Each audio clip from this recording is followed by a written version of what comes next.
Hi friends, welcome to ಐಜಿಸ್ cooking channel. ಇವತ್ತಿನ ವಿಡಿಯೋದಲ್ಲಿ ನಾನು ನಿಮಗೆ ಒಂದು ಸ್ನ್ಯಾಕ್ಸ್ ರೆಸಿಪಿಯನ್ನು ಶೇರ್ ಮಾಡ್ತಾ ಇದ್ದೀನಿ. ತುಂಬ ಈಸಿಯಾಗಿ ಮಾಡ್ಕೊಳ್ಬೋದು. ಸಂಜೆ ಸ್ನ್ಯಾಕ್ಸ್ಗೆ ತುಂಬಾ ಚೆನ್ನಾಗಿರುತ್ತೆ. ನಾವು ಮನೆಗೆ ಬ್ರೆಡ್ ತಂದಾಗ ನೋಡಿ ಈ ರೀತಿಯ ಒಂದು ಸ್ನ್ಯಾಕ್ಸನ್ನು ಪ್ರಿಪೇರ್ ಮಾಡ್ಕೊಳ್ಬೋದು. ಬೇಕರಿ ಶೈಲಿಯಲ್ಲಿ ಒಂದು ಬ್ರೆಡ್ ಟೋಸ್ಟನ್ನು ಯಾವ ರೀತಿಯಾಗಿ ಮಾಡ್ಕೊಳ್ಬಹುದು ಅಂತ ತೋರಿಸ್ಕೊಡ್ತಾ ಇದ್ದೀನಿ. ತುಂಬ ಟೇಸ್ಟಿಯಾಗಿ ಬಂದಿತ್ತು. ಇದನ್ನು ಹೇಗೆ ಮಾಡೋದು ಅಂತ ಈ ಒಂದು ವಿಡಿಯೋದಲ್ಲಿ ನಾವು ನೋಡೋಣ ಬನ್ನಿ. ಇಲ್ಲಿ ಒಂದು ಪ್ಯಾನನ್ನು ಇಟ್ಕೊಂಡಿದ್ದೀನಿ ಗ್ಯಾಸ್ ಮೇಲೆ. ಒಂದು 2-3 ಚಮಚದಷ್ಟು ಎಣ್ಣೆಯನ್ನು ಹಾಕ್ಕೊಳ್ಬೇಕಾಗತ್ತೆ. ನಾನು ಇಲ್ಲೊಂದು 3 ಚಮಚದಷ್ಟು ಎಣ್ಣೆ ಹಾಕ್ಕೊಂಡಿದ್ದೀನಿ. ಹಾಗೆಯೇ ಸಾಸಿವೆನ ಹಾಕ್ಕೊಳ್ತಾ ಇದ್ದೀನಿ. ಸಾಸಿವೆ ಸಿಡಿದ ನಂತರ ಇದಕ್ಕೆ ಇಲ್ಲಿ ಜೀರಿಗೆನ ಸಹ ಒಂದು ಅರ್ಧ ಚಮಚದಷ್ಟು ಹಾಕ್ಕೊಳ್ತಾ ಇದ್ದೀನಿ. ಒಂದು ಅರ್ಧ ಟೀ ಚಮಚದಷ್ಟು ತಗೊಳ್ಳಿ ಸಾಕು. ಹಾಗೆಯೇ ಹಸಿರು ಮೆಣಸಿನಕಾಯಿ ಒಂದು 3 ಈ ರೀತಿ ಹೆಚ್ಚಿ ಇಟ್ಕೊಂಡಿದ್ದೀನಿ.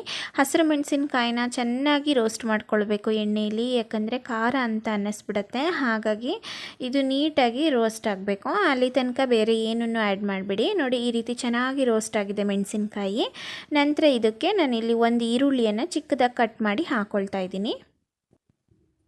ಈರುಳ್ಳಿ ಹಾಕಿದ ಒಂದು ಅರ್ಧ ನಿಮಿಷದಲ್ಲಿ ತರಕಾರಿಗಳನ್ನೆಲ್ಲ ಸೇರಿಸ್ಕೊಳ್ತಾ ಇದ್ದೀನಿ. ನಾನಿಲ್ಲಿ ಎಲ್ಲ ತರಕಾರಿಗಳನ್ನ ಒಂದೊಂದು ಬೌಲಷ್ಟು ಹಾಕ್ಕೊಂಡ್ರೆ ಸಾಕಾಗತ್ತೆ.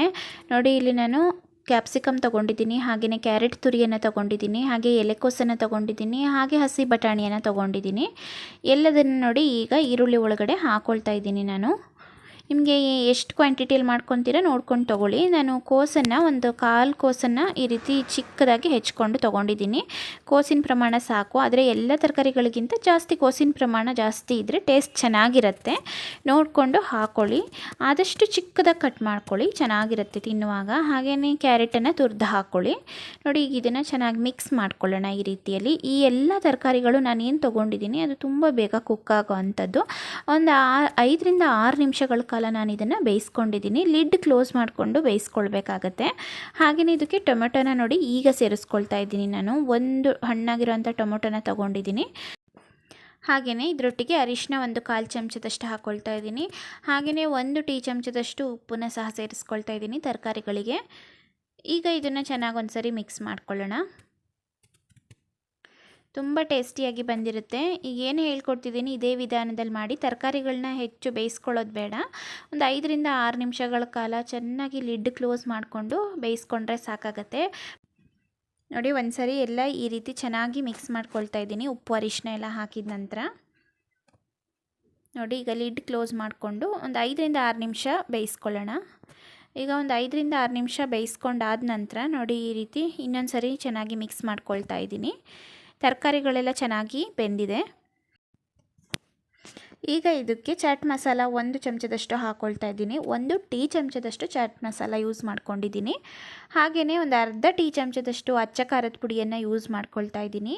ಹಾಗೆ ಇದರೊಟ್ಟಿಗೆ ಒಂದು ಅರ್ಧ ಟೀ ಚಮಚದಷ್ಟು ಇಲ್ಲಿ ಕಾಳು ಮೆಣಸು ಪೌಡರನ್ನು ಸಹ ಹಾಕ್ಕೊಳ್ತಾ ಇದ್ದೀನಿ.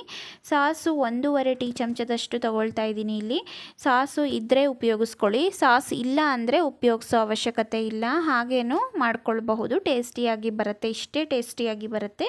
ಮೆಣಸಿನ ಪೌಡ್ರನ್ನ ಸ್ವಲ್ಪ ಜಾಸ್ತಿ ಹಾಕ್ಕೊಳ್ಳಿ, ಇನ್ನೊಂದು ಅರ್ಧ ಚಮಚ, ಆಗ ತುಂಬಾ ಪರ್ಫೆಕ್ಟಾಗಿ ಬರುತ್ತೆ. ನೋಡಿ ಇದನ್ನು ಒಂದು ಸರಿ ಚೆನ್ನಾಗಿ ಮಿಕ್ಸ್ ಮಾಡ್ಕೊಳ್ಳೋಣ.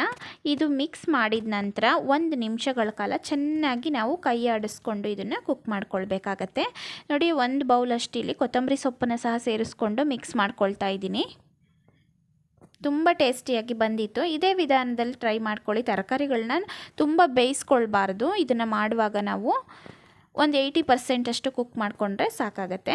ಹಾಗೆಯೇ ಈಗ ಬ್ರೆಡ್ಡನ್ನು ನಾವು ರೋಸ್ಟ್ ಮಾಡ್ಕೊಳ್ಳೋಣ. ನೋಡಿ ತುಪ್ಪ ಹಾಕ್ಕೊಳ್ತಾ ಇದ್ದೀನಿ ನಾನು ಈ ಒಂದು ಪ್ಯಾನಿಗೆ.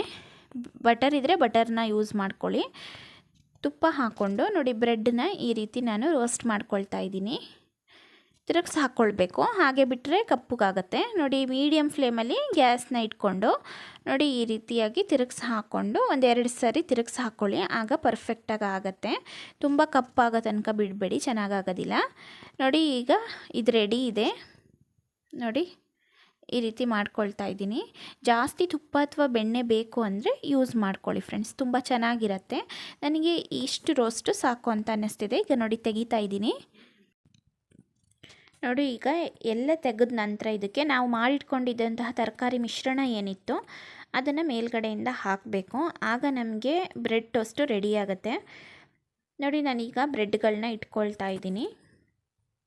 ಇದಕ್ಕೆ ಮಾಡಿರುವಂತಹ ತರಕಾರಿ ಮಿಶ್ರಣವನ್ನು ಈ ರೀತಿ ಮೇಲ್ಗಡೆಯಿಂದ ಇಡ್ತಾ ಇದ್ದೀನಿ.